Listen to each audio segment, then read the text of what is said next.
May pera ang gobyerno.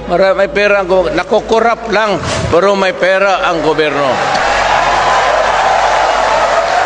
Kaya yung pera na yan, sagrado yan para sa akin. It does not belong to anybody's pocket. It will not make anybody of us here rich. None of that. Ang kami trabaho lang. Yan ang pinili namin. Ganun ang mangyayari. Tapos, sabi ko, wala tayong ibang public interest. Filipino people. Period tayo dyan. Diyan tayo magpakamatay. Not every Filipino is given a chance to be a cabinet member or to be president. It would be an honor to die for you. Maraming salamat po.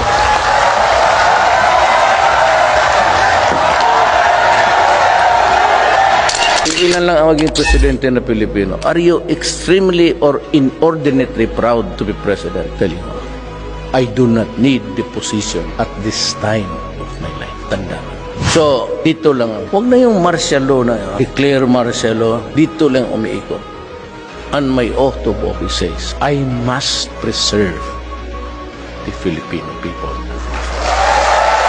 Hanggang dyan lang ako. Di na magtagal, I'm going home. I am a president seeking peace for my country. Noong na-presidente ako, inuna ko na ang komunista. Sabi ko, we have been fighting for 45 years. Do you mean to say that you want another 45 years of fighting? Magkasama kami, left po ako, sa left ako. Hindi ako kandidato sa mga oligar pati mayan, left talaga. Kaya kami nakakaintindihan. Kaya kita mo yung overtures ko, pumayag sila, nag-uusap na tayo, wala nang gera ngayon sa ating bayan, NPA versus government. I promise 3 fundamental issues sa ating bayan. One is graft and corruption. Ang analogy ko dyan is parang eroplano tayo na nandyan sa runway, bumubuelo na. For all these years, hanggang runway lang tayo, talagang hindi tayo naka-take off. And one of the things that I blame for this entire whatever, Filipino thing lang, is because of corruption. Has really pulled down the country considerably. Second ho, ang I promised you, itong drugs kasi mabigat na problema sa bayan.